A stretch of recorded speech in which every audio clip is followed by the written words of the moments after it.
All right, well, the Paul Pelosi truth is about to be exposed. Videos are incoming, my friends. Body cam footage that we've been waiting for.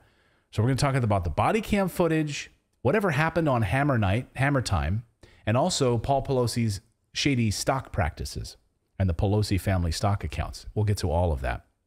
And, of course, we'll look at the Pelosi Stock Act. It's all one big sandwich of Pelosi right now in this story. Get out your sandwich of Pelosi. So big old Pelosi sandwich. It's like a big pastrami sandwich, a big Pelosi sandwich. So a San Francisco judge has ordered that evidence related to the attack on Paul Pelosi must be released to the public, including police body cam footage. Now, the Fox News was one of the news institutions, along with the Associated Press, that sued to have this footage released. Why the heck would news organizations have to sue in order to get access to body cam footage?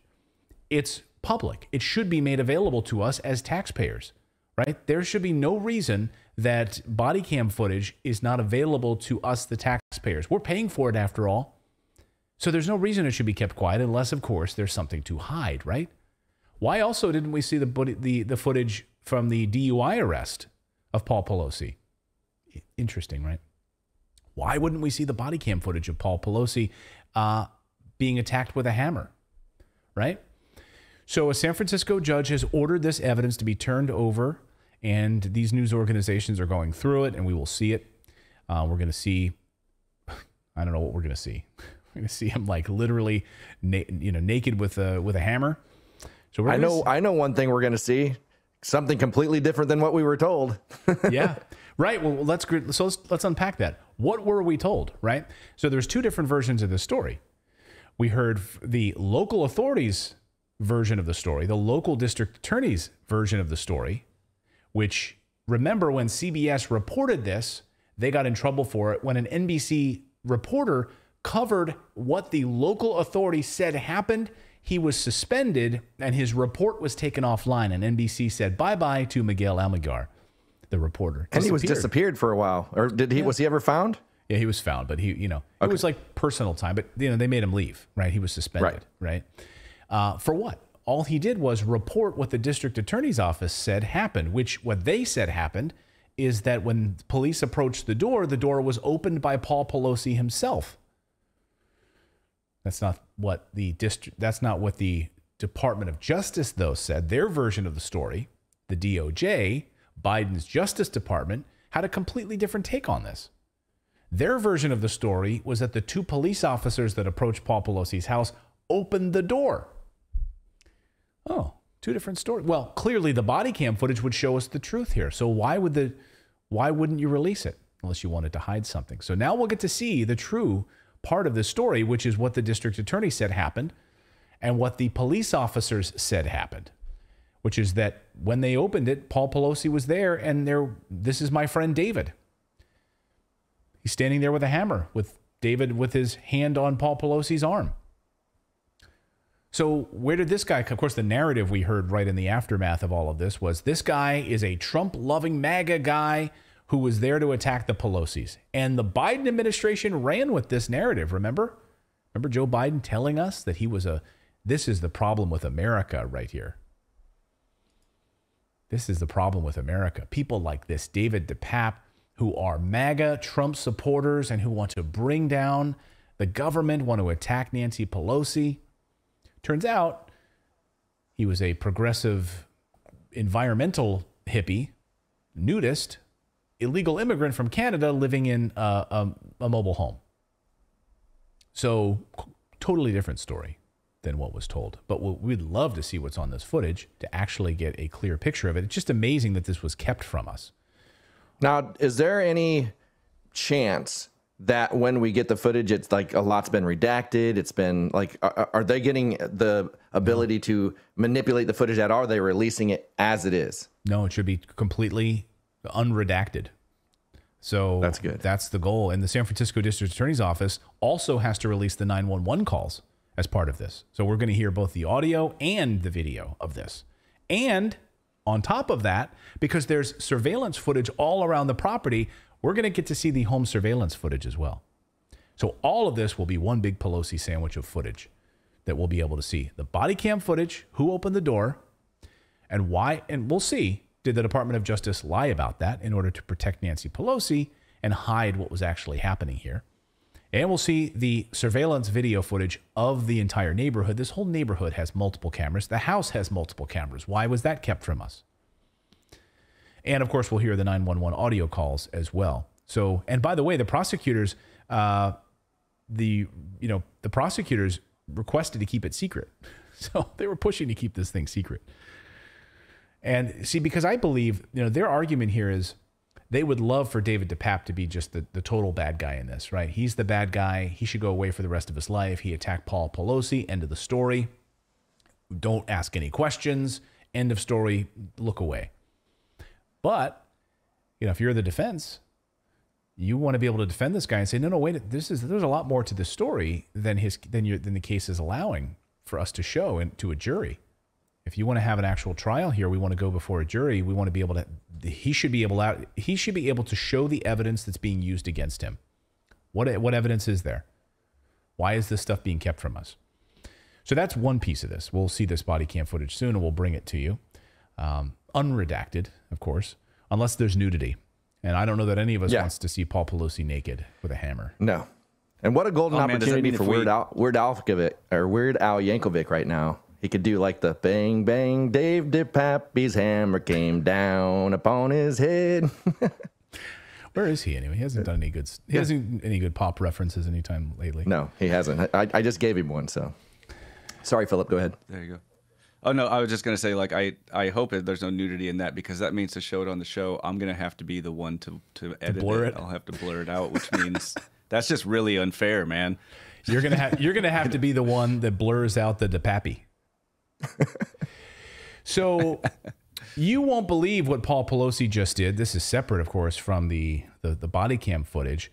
Yes, the same Paul Pelosi that we were just talking about, who was hit in the head with a hammer during the mysterious break-in at his house a few weeks ago, he just sold off millions of dollars of shares of Google, which is an interesting move, of course, because that move happened just 1 month before the Department of Justice announced an antitrust investigation into Alphabet, into the parent company of Google.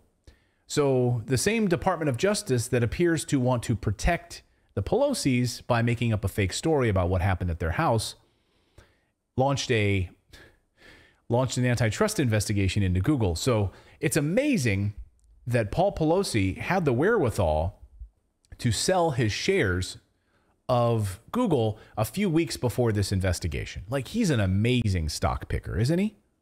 He really is. He's such a good stock investor. There he is, along with his lovely wife. So here are some of the transactions you can see. This is the periodic transaction report. You can see Alphabet. All of these sales. Pelosi reported the sale of stock in 3 different transactions between December 20th and December 28th. So it's amazing, right? Here he is recovering from a hammer to the head. But he still has the wherewithal to ditch some stocks after Nancy Pelosi lets him know that, hey, Department of Justice about to do something here. So you might want to dump some of these stocks. The periodic transaction report shows the involved sale of 10,000 shares on December 28th, December 20th, 10,000 shares, and notes that each transaction involved an amount between 500,000 and 1 million and yielded capital gains of more than 200. Although it's unclear how large the profit was taken together, the trades involved 30,000 shares and between $1.5 million and $3 million of assets. It's almost like he has some kind of insider information that the Biden administration is going to do something that could affect his stocks. Well, and how long before all of this was he in that car accident? Because it wasn't like a DUI. Wasn't that just like over the summer? Yeah, I think it was over the summer. Yeah. And that supposedly there was somebody that is secret that was in the car with him at that time too. Wonder if that was Mr. DePape. Well, and that's the rumor. And then we also, of course, don't have the footage, the body cam footage from that arrest. Whoops. It's amazing, right? It's really amazing. And it's really disgusting, of course, when you see how this whole thing operates, this deep state operates, and you wonder, there's one government for you and there's one government for them, isn't it? The Pelosi family is very good at trading stocks, though. It's like they have some secret information. In fact, there is a Twitter account devoted to tracking Nancy Pelosi's stock picks. Here it is. It's the Nancy Pelosi Stock Tracker. I encourage you all to follow it because, you does a very good job of showing you what Nancy Pelosi's picks are. Members of Congress have been getting rich off of insider trading for years. Here's how it works. A congressman goes into a private committee hearing about some impending pandemic. They walk out the door, they call up their stockbroker, and they sell tens of thousands of shares in companies that are going to go belly up as a result of a pandemic. And buy stock in Pfizer and Moderna. Right. Exactly. So then they do the reverse, right? The reverse of that is true. They're inside a committee hearing and they learn of the same thing, that they were about to send billions of dollars to big tech or to defense contractors or whatever. So they go and they buy stocks in Northrop Grumman and it's like, let's Raytheon. short Johnson & Johnson and go hard in Moderna and Pfizer. Yeah. So you have access to all of these committee hearings. You have access to information that none of us have. So Senator Josh Hawley introduced a bill this week called the Pelosi Act. I love the name of it, by the way. It's such a punch in the nuts to Pelosi. The Pelosi Act. That's what it's called, which forbids members of Congress from trading individual stocks. Watch Josh explain this. My next guest is vowing to put an end to insider trading, public corruption in the swamp in Washington, D.C., with a bill that he calls the Pelosi Act. Here with more, Missouri Senator Josh Hawley is with us. Senator, tell us about this bill. Well, listen, Tony, you've laid it out perfectly, which is that when people send, when the voters send members of Congress to Washington, they expect them to do the people's business, not to be day trading on the stock market, not to be using the information that they get from briefings to go and make a quick buck on Wall Street. So here's what my bill does. It says no more trading of stocks by members of Congress. In fact, no more ownership of stocks by members of Congress. If you want to save, fine, put it in a mutual fund like most Americans do. But Nancy Pelosi is the perfect example of what should not be happening in D.C., which is people getting rich on the stock market off of information they know because they're a member of Congress. Yeah, and that's the point, right? That they're getting this information. They're getting this behind-the-scenes information in committee hearings and otherwise. They know. They're in the halls of Washington. They know what's coming from the administration. And certainly Nancy Pelosi is the most powerful, is the most argued she's more powerful than Kamala Harris. And she's getting information as the former Speaker of the House.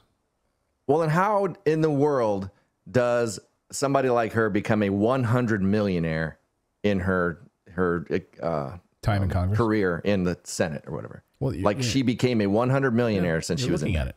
You're looking at it. You're looking at it. That's exactly right there. The Nancy Pelosi stock tracker. That's how you figure it out right there.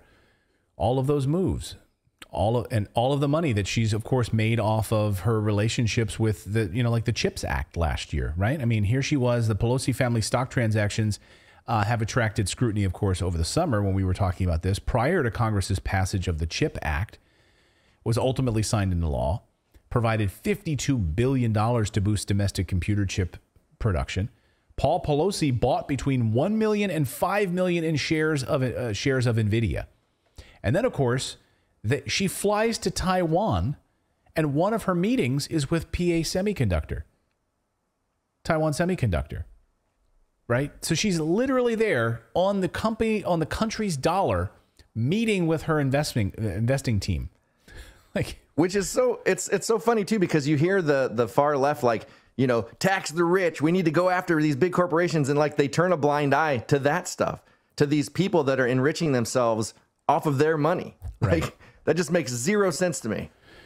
So Matt Gaetz, Congressman Matt Gaetz, says, look, we have information. We are members of Congress. We have information that other people do not have. That's why this should be illegal. Watch. I do not believe that members of Congress should trade individual stocks. Yeah. We have information that other people do not, and we have the ability to impact how various companies do based on the types of programs we authorize or that we pull.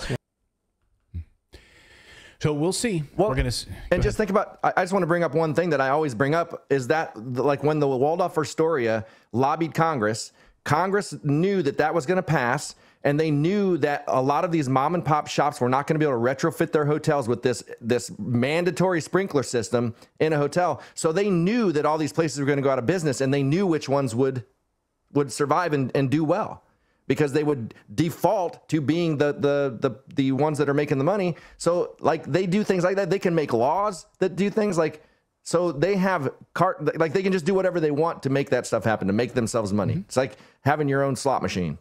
Yeah, and that's how all these guys have made millions of dollars while they've been in government, right? Because they know what's coming, and they're able to jump ahead or get out of something before it crashes, unlike you and me. Why it's all a cabal, and it's why it's a stacked deck is what it is. So we'll have more on that story. We'll continue to watch, and we'll see what this body cam footage reveals. We will share that story. Thank you so much for watching this segment here at Redacted. We are live every day at 4 p.m. Eastern Time, trying to share the stories that the mainstream media will not cover. You should also come over and join our community of Redacted Rebels over at redacted.inc. That's our private locals community where we can share exclusive content that we simply cannot share here on YouTube. Come over and join the rebellion together right now by going to redacted.inc. We'll see you next time.